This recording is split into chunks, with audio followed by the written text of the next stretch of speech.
Alors en bref, j'ai d'abord créé cette chaîne avec le nom de l'essentiel sûr, mais je me suis rendu compte que c'était pas top, alors maintenant je recommence avec le nom j'explique, qui est plus explicite parce que j'explique des choses dans mes vidéos, et voilà.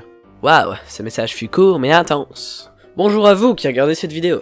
Dites-moi, histoire qu'on parte directement dans le vif du sujet, quel genre de cartable aviez-vous à l'école quand vous étiez petit? Était-ce le genre de cartable fabriqué en cuir, commandé sur mesure et extrêmement cher? Si c'est le cas, vous avez probablement passé vos jeunes années au Japon. En effet, le cartable que je viens de vous décrire brièvement est porté par la plupart des petits écoliers japonais. Il faut savoir que dans la culture japonaise, l'éducation est extrêmement importante. Le cartable n'est pas seulement un bête sac orné d'un motif douteux, mais un objet symbolique qui représente la discipline et le travail.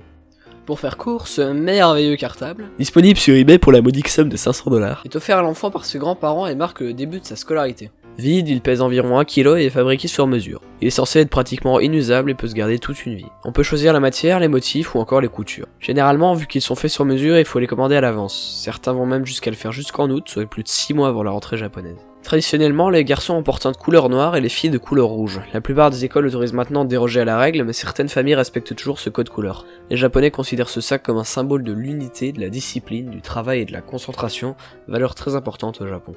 Il existe des modèles en clarino à cuir synthétique, mais ils coûtent toujours aussi cher, au moins une centaine d'euros. Pour les modèles en vrai cuir, ça commence à environ 250€ et on peut atteindre des sommes folles de presque 2000€.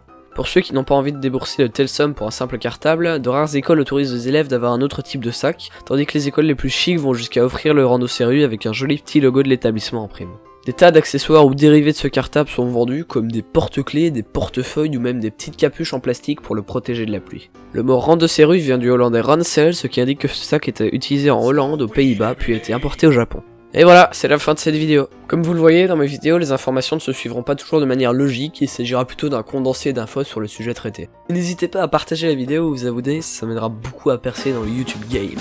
Allez, salut!